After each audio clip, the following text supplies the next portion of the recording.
want to talk a little bit about hunting pressure and what's going on with that. And Jim, you want to lead off on some conversation with that? Yeah, I'd be happy to. You know, as you call this thing, state of waterfowl, I think you got to bring in some different parts of hunting pressure besides numbers.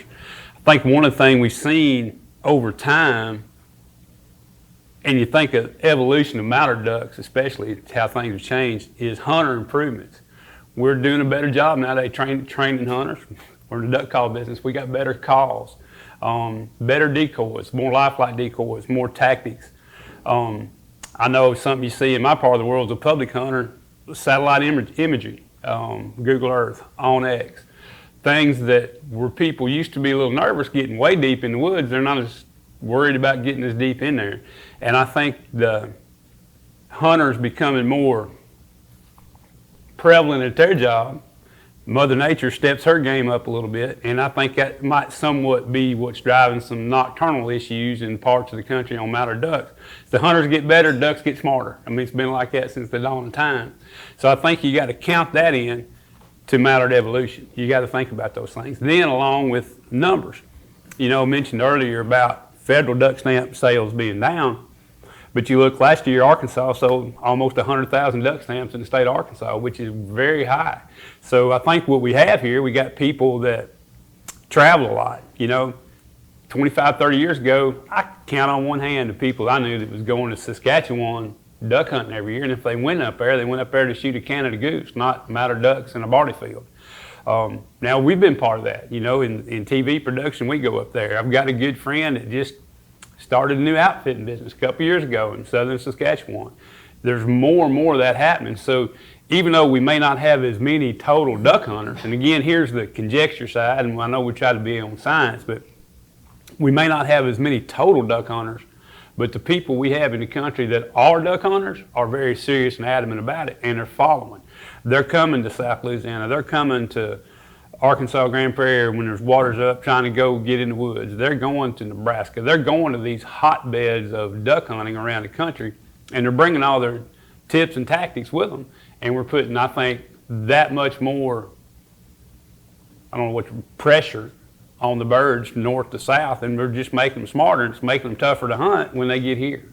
You know, I think that's a big thing. And I don't know that there's any changes to that, but I don't know, maybe on the management side, how you accommodate that. Do you think about hunting season length, bag limits? You know, I know days kill ducks, not limits, but is there something there that we have to do, or do you just let it ride? But we're definitely making them smarter and making them tougher to hunt, for sure. You know, Trent, in our community, you're talking a lot of public land stuff there, but you look at some of the private stuff. I mentioned earlier, you've got two types of farmers in our world. You've got those that are interested in ducks and those that aren't. All right, so the guy that isn't doesn't do anything. And the guy that is guides or he leases it. So 40 years ago, you had water that was being held because people cared about the sport and they cared about the bird and they weren't necessarily trying to get that dollar back out of it. Mm-hmm. So you had places they could rest naturally and not get pressured. Now they're getting shot at in every hole of water we've got in that part of the world. And what's gotten even worse, and that's a trend that I've seen, you've got this mindset, there's a value that they've got to get back out of their lease to justify having it. And they're going to go there and they're going to sit in it all day. If they kill 2 ducks, they're going to stay. I've seen people leave in shifts to go eat lunch, so nobody actually ever completely leaves the blind. And they wonder the next day, well, man, we killed 2 yesterday, but we're going to go back tomorrow. I'm like, well, what do you think is going to change tomorrow? The ducks haven't learned to use that because you're sitting there hammering on everything that gets nearby. Not giving them a chance. Right. The other one is disturbance. You know, you and I talked about this the other day. Leave them alone. You know, I think that's a big thing, at least when you get to our part of the world. If they're there, leave them alone. Don't go. How many people do you know, they want to go see what's on the field, so instead of stopping and standing in the back of the truck with a pair of binoculars, like Grant was saying, putting a ladder in a boat, you know, they go ride their four-wheeler up through the middle of the field and say, man, we just jumped 1,500 mallards off of it. You know, okay, now you just disturbed them, so they're not going to be there tomorrow. Yep. So all those things, I think, really play into really bothering our ducks. And I'm adamant about trying not to mess with them if we find them and traveling. You know, get the opportunity to hunt a lot of places in production of the show. There was a warm water slough last year in Nebraska. From a distance, we found it was full of ducks. And the guy said, well, man, let's ride down there. I said, nope, we're gonna stay right here. If somebody else does it, well, that's their fault, not ours, but we're gonna stay away from them until we get there in the morning. And it does make a difference. And again, just overall pressure is pressure, but Yes. there's more people putting more pressure on our ducks in different places. Unnecessary pressure. I mean, Yeah. like you've seen with our rest pond, we're religious. We don't drive around it.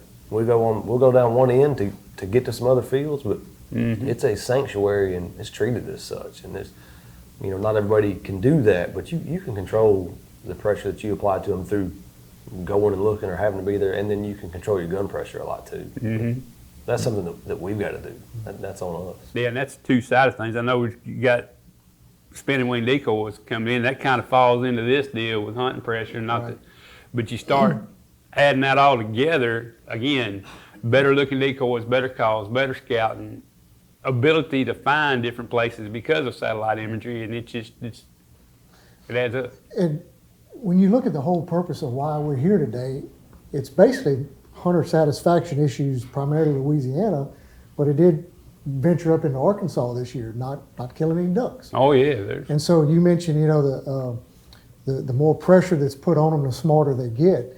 And the smarter they get, that level of difficulty to shoot a duck goes up. Mm-hmm. And I think the more I've ventured out, and I know you can speak for this because you've hunted the entire flyway, I just look at the degree of investment and concealment of blinds and care of decoys as I go north, and not to speak bad about guys in Arkansas, but I see some blinds riding down the road up there that I couldn't shoot a sunrise out of in Louisiana, much less a duck. Yeah. So, well, they're not shooting many ducks out of them either. I promise you. well, we're already at the end of the flyway to begin with, so those birds that we're shooting have already seen everything down the flyway, and so as the birds up their game, we're having to up our game, and I think the success rate and the hunter satisfaction issues in Louisiana, a lot of that plays into it. And when you have less ducks, it just compounds that problem even more, Oh, So of course. it's a mental game, It is, and yet at the same time, talk about how much smarter we make them. A couple hours in an airplane over duck country is all y'all can attest to. Some of the places that you shoot ducks, you go, my God, the duck really flew in there and lit, because sometimes you think you made them really smart, but they'll act really stupid, so there's still some of that also. But yeah, you're right. It's part of it, but again, I think it affects them. And in places like the Confluence area up north of St. Louis, they've got a culture up there that they hunt in the afternoon, and it's lots of flooded corn, it's lots of different things, but ducks aren't using it till night. They're hunting in the afternoon. They get very little use in the morning. It's just the way that culture's built itself. But again, the more people that's chasing them, the more it pushes them to potential nocturnal usage. Historically in Louisiana, it may be just for the fact that we've been spoiled and had ducks over the years, is we don't hunt past 9 o'clock. Typically, we'll stay 10 o'clock or so, but it seems like there's a generation now that, you talked about staying in the blind all day. I can't imagine that. I've never stayed in the blind all day before, but do you think obviously if that's the new generation's thinking process, maybe there needs to be some rethought into this and how that affects the long-term success of their kill for the rest of the season, for that matter. Yeah, just last night, you and I were talking about doing a youth hunt and taking kids, and I think that's something that's important, is to educate people in kind of our mindset, the way we look at things, or even show people how we do things and the success we're able to get from it, and then our satisfaction is different. So I don't know if that's a whole generational thing as far as hunting or trying to put that much pressure on it. I'm not sure, other than just awareness and trying to show people the detriment that causes. The other thing I wanted to touch on when we talked about hunting pressure is, in Canada, the seasons start, September now? Yep. Maybe even into August with your early goose season. And so, and then we're hunting down here in Louisiana into mid-January, and in our spring snow goose season, as the snow geese start to go back, those guys are shooting them as late as April. Mm-hmm. So, yeah, we're shooting ducks this year in Arkansas into February with the way they changed things up. So August, September, October, November, December, January, February, March, April, I'm running out of fingers here. That's 9 months out of the year. There's a gun going off shooting something. May not necessarily be a duck, but there's waterfowl. disturbance in waterfowl country now. 9 months out of 12 months, somewhere in the flyway. And you know, I don't know, these spring goose seasons. You've done some work, and I know we had issues with snow geese, and we had to thin the populations out. And in our part of the world down here, the conservation order, in my opinion, has been very unsuccessful. We don't kill the numbers like some of the other guys do. They don't even look at our spreads anymore. But is it time to rethink that conservation order? Is that fear of them tearing the tundra up over? And is the spring goose seasons having more of a negative effect on the pressure that we're putting on ducks trying to go back and breed and mate and lay eggs versus the benefit of killing a few extra geese? You got any thoughts on that in Canada? Well, we know that the spring conservation season hasn't achieved what we wanted it to. It didn't. We didn't harvest enough birds to make a big difference that we were hoping to do. It was an experiment, if you will. It still continues today. So one could argue that, well, you tried it, it didn't work. Should you stop it, right? People might be open to that, and it looks like the mid-continent lesser snow goose population has kind of slowed its rise now, too. And so it's, you know, is it going to rise again? We don't know, but it hasn't continued on that trajectory.